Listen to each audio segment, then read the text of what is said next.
So ayan guys, is dito naman tayo, bumili tayo ng ulam kasi pang budget na naman natin kasi Lunes pa yung sahod namin. Yun,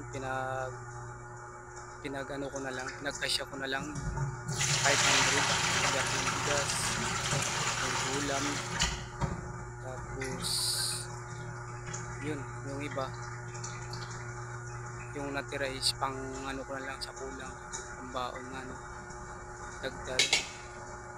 Yun po yung ano natin, mga lods, talagang napakahirap talaga yung kulang yung sinasahod kasi kulang yung ano namin, walang overtime, wala pa nga, hindi pa nga dumadating yung galing pambansa na ano namin gawa, yung cable mga lods. Is yun, talagang sacrifice tayo yun, tapos yung laban lang tayo sa hamon ng buhay kahit maraming nagsisira sa atin, lalo na ngayon.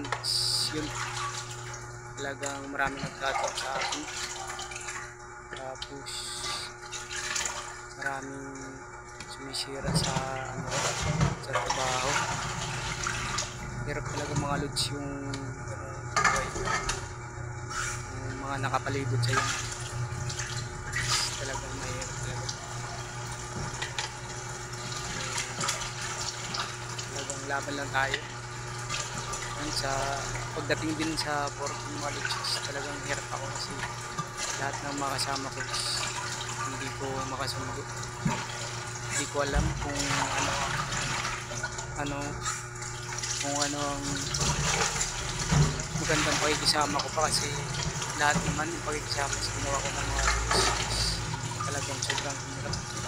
Yun, sinagaw na ko, maraming sinasabi ganito daw, payat ako, tapos yun, lahat ng mga ano nila sa akin, binabat nila sa akin is nakikisama naman ako.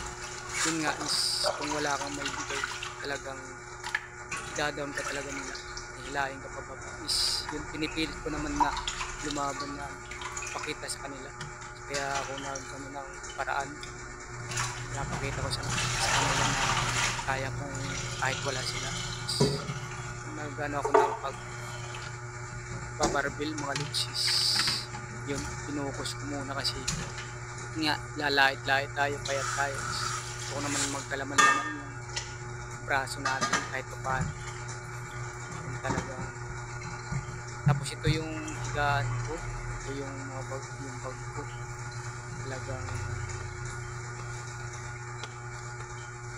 ginawa ko talaga ng paraan kasi binabaha to dito mga lods, yung ano namin, yung boarding namin pag malakas ang ulan. Kailangan talagang magawa ng paraan.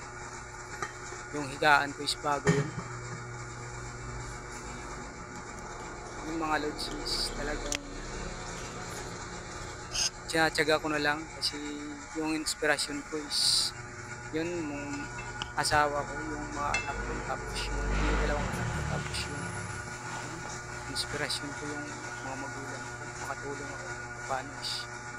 Gusto ko kasi kahit wala akong ano, kinikitang malaki, is gusto ko makatulong sa mga magulang ko, lahat sa ano, sa mahal ko sa buhay is gusto ko makatulong.